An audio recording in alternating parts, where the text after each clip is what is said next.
Доброго времени суток, дорогие телезрители! В эфире НВК Саха, программа про авто 14. Мы обсуждаем темы и поднимаем вопросы, касающиеся безопасности дорожного движения. В студии работает Антон Васильев. В следующие 25 минут вас ждет много интересной и полезной информации.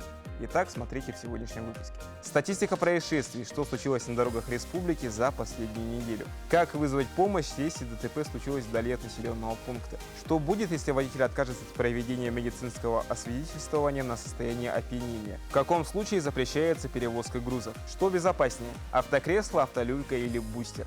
А в конце программы, по традиции, наша популярная и любимая вами рубрика «Тест правил дорожного движения», который сдаст водитель такси междугородних рейсов Евдокия Макарова. А в начале выпуска мы предлагаем обзор происшествий на дорогах нашей республики за последнюю неделю. На автомобильных дорогах республики с 20 по 26 ноября зарегистрировано 9 дорожно-транспортных происшествий, в которых пострадало 11 человек, в том числе трое несовершеннолетних.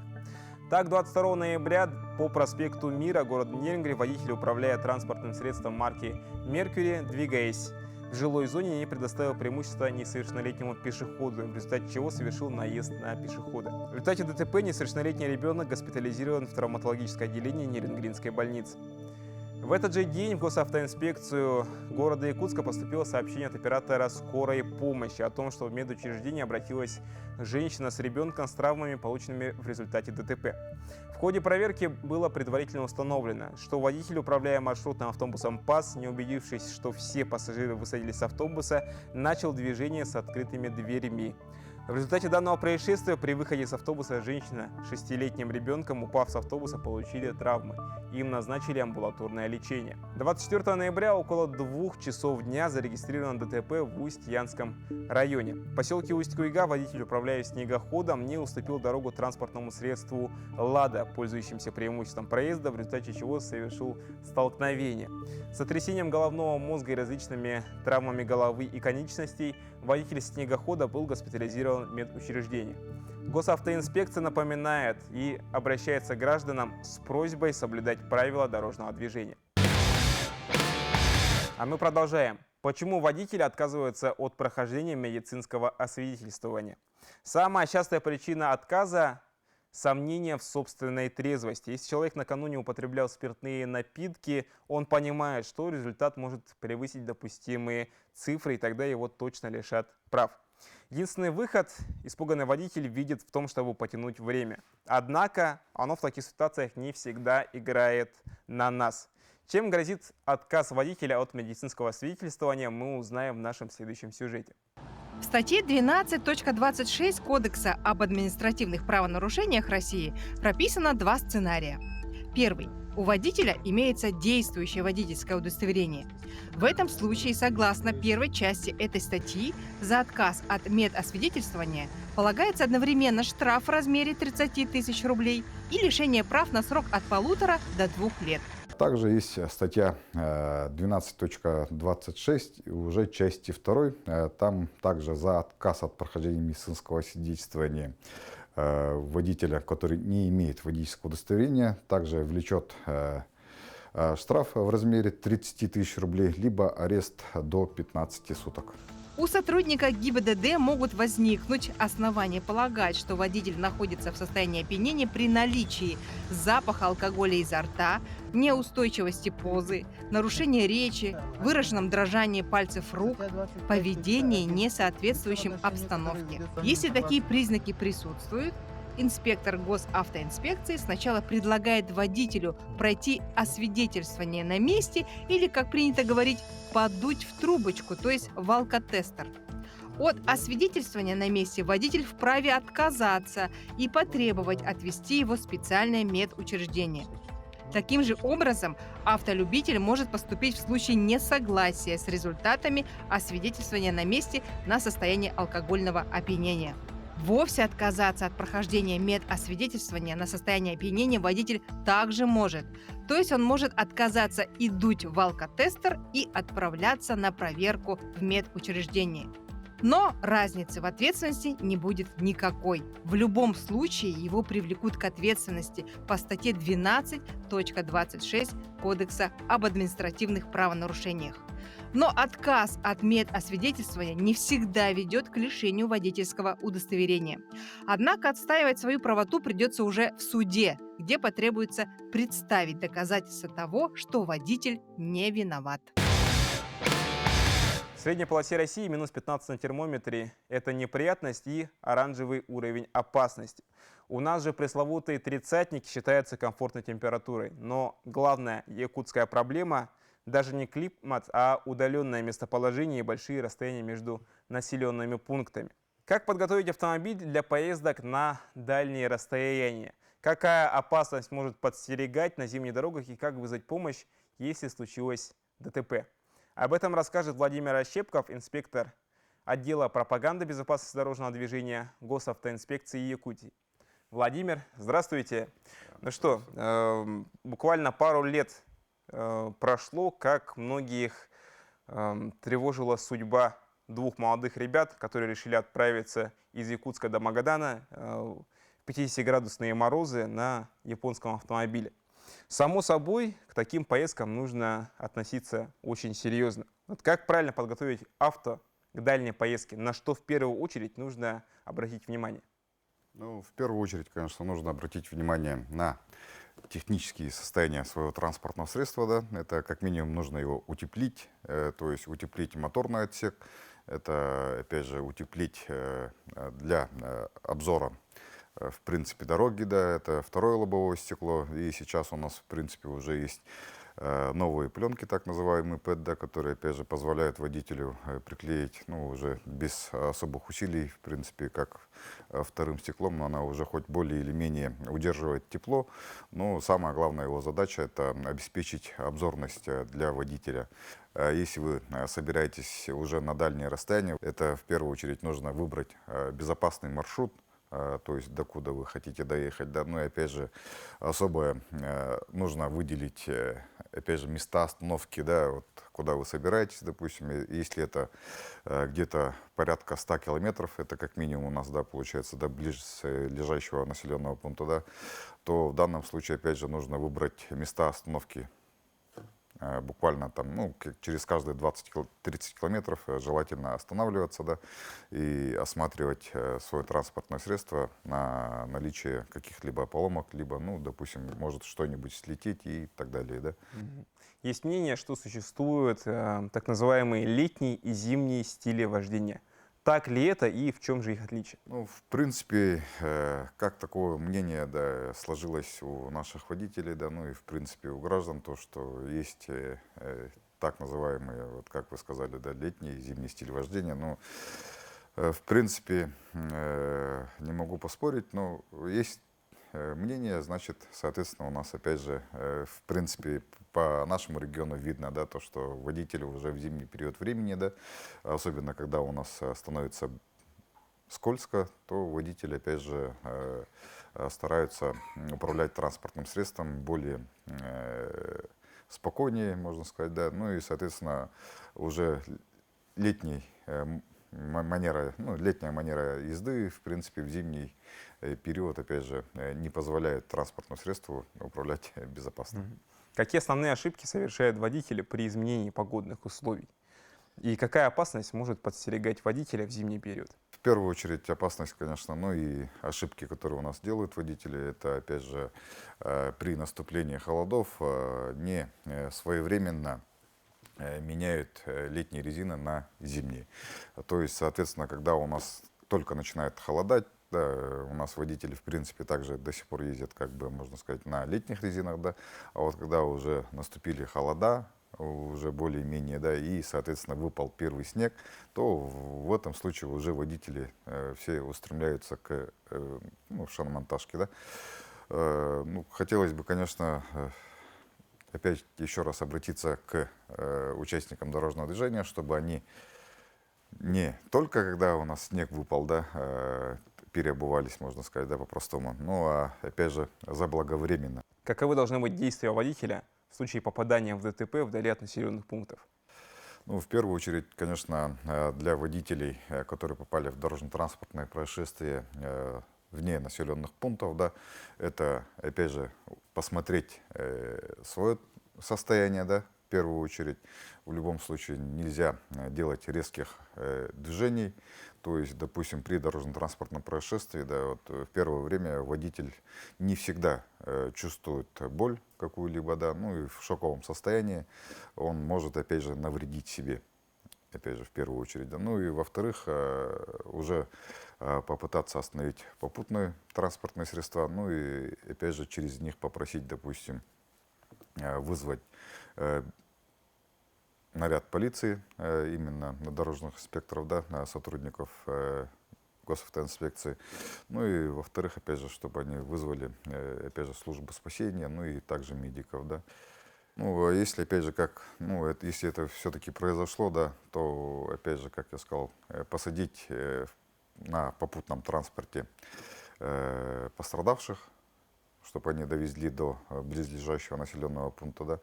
Ну, а если, опять же, есть связь, ну, и если есть связь, то лучше, конечно, позвонить в первую очередь, да, ну, а если уже связи нету, то постараться позвонить уже в единую диспетчерскую службу, то есть через 112, в принципе, да, ну и сейчас есть в машинах вот кнопочки ГЛОНАСС, которые, в принципе, в некоторых местах у нас до сих пор работают. То через данную кнопочку также можно вызвать на помощь на место аварии. В завершении нашей встречи, помимо того, что было сказано, какие бы вы еще дали рекомендации автолюбителям при передвижениях на дальние расстояния?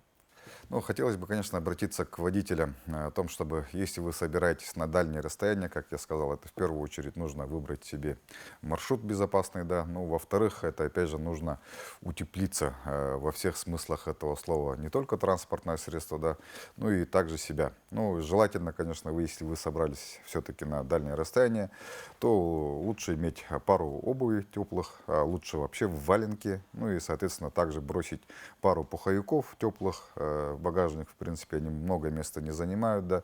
Ну и также запастись теплой едой, как минимум термос, да, чай сделать, ну и иметь хорошее настроение, ну и, как говорится, бодрый дух и, соответственно, поехать уже. Ну и, конечно, напоследок желательно напомнить знакомых, да, которым вы собираетесь, допустим, в гости на дальнее расстояние. Ну и, соответственно, опять же, близких, родственников, опять же, сказать, по какому маршруту вы следуете и в какое время вы, в принципе, доберетесь до данной местности. Благодарим вас, Владимир, за уделенное время. Я напоминаю, в нашей студии был Владимир Ощепков, инспектор отдела пропаганды, безопасности дорожного движения ГИБДД по Республике Саха-Якутия. А мы двигаемся далее. Автомобильные грузоперевозки – это наиболее востребованный способ перемещения товаров, который сопряжен с большими рисками. При их организации стоит уделить особое внимание страховке и технике безопасности в пути.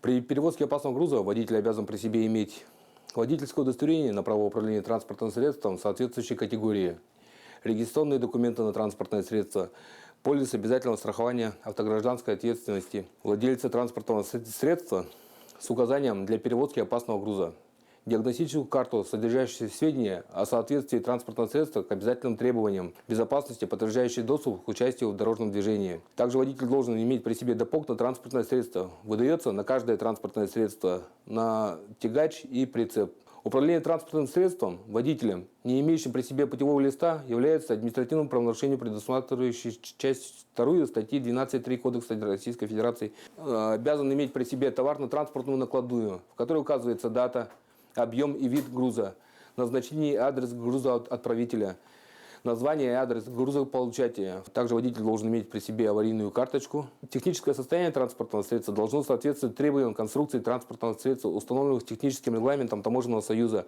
о безопасности колесных транспортных средств за номером 877 от 9 декабря 2011 года. Если у вас в семье уже подросший ребенок, и вы использовали, когда он был маленьким, автолюльку, то вы наверняка задавались вопросом, что выбрать дальше – автомобильное кресло или бустер. Специалисты едины во мнении, что автомобильное кресло – более безопасный способ перевозки детей. Но можно ли использовать бустер вместо автокресла и с какого возраста им можно пользоваться? Попробуем ответить на эти и другие важные вопросы в нашем следующем сюжете. С появлением малыша у родителей возникает много вопросов, и один из них – это как перевозить ребенка в автомобиле. Безопасность малыша максимально важна, поэтому ребенка следует перевозить в специальном автокресле или автолюльке. А что выбрать, мы сейчас расскажем. Автолюлька предназначена для малышей в возрасте от рождения и весом до 13 кг, это примерно до года. Как правило, они оснащены специальным капюшоном, потому что малыши в младенчестве часто спят, и удобной ручкой для переноски. Автолюлька может устанавливаться на шасси коляски. Для активных родителей будет очень полезно. Да и подросший малыш вместе с автолюлькой будет весить достаточно много, поэтому мы получаем вот такую отличную travel-систему. Эта функция сейчас доступна во множествах колясках. Если она вам необходима, то перед покупкой обязательно уточните у консультанта. Автокресла совмещают сразу несколько возрастных групп. Самые популярные модели, которые могут использоваться от рождения до 12 лет, точнее, будет правильно сказать, до 36 килограмм. Здесь для новорожденных малышей имеется специальное положение полулежа, чтобы ребенок мог лежать как в люльке и не было нагрузки на позвоночник. Такое кресло будет расти вместе с вашим ребенком. Здесь у нас увеличивается подголовник, вместе с тем расширяются боковины для растущего ребенка. Еще основным отличием автокресел будет способ установки в автомобиле. Одни крепятся штатным ремнем, другие при помощи системы Isofix. Конечно, такая система является более безопасной для маленького пассажира, поэтому если у вас есть такая возможность, приобретите автокресло системы Isofix. Также, выбирая автокресло, не забудьте проверить, что оно соответствует стандартам безопасности. Эти стандарты одни из самых жестких в мире и обеспечивают уровень безопасности маленьких пассажиров. Бустер относится к последней категории удерживаемых устройств от 22 до 36 кг и предназначен уже для подросших деток от 6-7 лет. Использование бустера раньше этого возраста небезопасно для маленького пассажира, так как скелет ребенка недостаточно креп, чтобы обходиться без спинки автокресла и боковой защиты. Многие бустеры прошли сертификацию до новых поправок, поэтому на маркировке может быть указана категория от 15 кг. Формально это не считается нарушением, но мы все-таки советуем придерживаться новых требований. Подведя итоги, стоит отметить, что и автолюлька, и автокресло идеально выполняют свои функции и подходят для детей разного возраста и веса. С одной стороны, удобнее взять для новорожденного сначала люльку, а затем подобрать уже для подросшего малыша полноценное автокресло, которого хватит до 12 лет. С другой стороны, можно решить вопрос с безопасными поездками один раз и больше не возвращаться к этому вопросу. Какой вариант будет удобнее для вас, решать вам. С удовольствием хочу приступить к нашей постоянной и любимой многими зрителями рубрике, в которой жители нашей республики отвечают на вопросы, проверяющие знания их правил дорожного движения. Наш тест по традиции состоит из 10 вопросов, а свои знания сегодня проверит Евдокия Макарова, участница телепроекта «Арыга». Евдокия, здравствуйте. Добрый вечер. Ну что, поделитесь, как давно вы за рулем и какой вид транспорта предпочитаете? За рулем я более 10 лет. Есть у меня также информация о том, что вы, собственно говоря, совершаете междугородние рейсы. Так ли это? Да, верно, совершаю. Можете поделиться этим опытом? Как давно, что вас подвигло к этому? Ну, пришла я к этому нецеленаправленно, как-то так вот получилось. Я каждый день езжу в Покровск с Якутска. По утрам у меня есть постоянники, я их вожу, они ездят на работу. Очень интересно, но и также, я думаю, будет зрителям интересно узнать, насколько вы знаете четко правила дорожного движения. Мы начнем. Итак, наш первый вопрос. Сколько проезжих частей имеет данная дорога? Первый вариант – 1, второй – 2, третий – 4. Данная дорога имеет одну проезжую Да, часть. одну. Вариант номер 1. В каком случае вы должны будете уступить дорогу автомобилю ДПС? Первый вариант, если на автомобиле ДПС будут включены проблесковые маячки синего цвета. Второй, если на автомобиле ДПС одновременно будут включены проблесковые маячки синего цвета и специальный звуковой сигнал. И третий вариант в любом. Второй вариант. Второй вариант. Кому вы обязаны уступить дорогу при повороте налево? Первый вариант только пешеходам, второй пешеходам и велосипедисту, третий никому. Ну, здесь независимо от регулируемый пешеход или нерегулируемый, то должны уступить дорогу пешеходам и велосипедисту. То есть второй вариант. Ваш ответ – вариант номер 2. В каких направлениях вам можно продолжить движение? Первый вариант только прямо, второй прямо и налево, третий прямо, налево и в обратном направлении. И так как я еду по крайней левой стороне, то у меня там разметки, пунктирная разметка, поэтому у меня получается вот третий вариант. Я могу ехать прямо, налево и в обратном направлении. Ну, то есть развернуться могу. Ваш ответ – вариант номер 3. Хорошо, ответ принят. Вам разрешено продолжить движение. Первый вариант только прямо, второй прямо или в обратном направлении и третий во всех направлениях. Здесь стоит знак «Поворот налево запрещен». То есть, соответственно, мне нельзя поворачивать налево. Могу ехать прямо и в обратном направлении. То есть второй вариант. Ваш ответ – вариант номер 2. Вы намерены развернуться. Ваши действия. Первый вариант – проедете перекресток первым, второй – выполните разворот, уступив дорогу легковому автомобилю, и третий – дождетесь, когда регулировщик опустит правую руку. Ну, второй вариант, да, там? Ваш ответ – вариант номер 2. Разворот, Выполните разворот, уступив дорогу легковому автомобилю. Хорошо, ответ принят. Кто из водителей нарушил правила стоянки? Первый вариант – оба, второй – только водитель автомобиля А, третий – только водитель автомобиля Б, четвертый – никто не нарушил. Ну, здесь должны ставить автомобили параллельно проезжей части. Ну, получается, вот водитель А нарушил. Ответ номер 2. С какой максимальной скоростью вы имеете право продолжить движение вне населенных пунктов на легковом автомобиле с прицепом?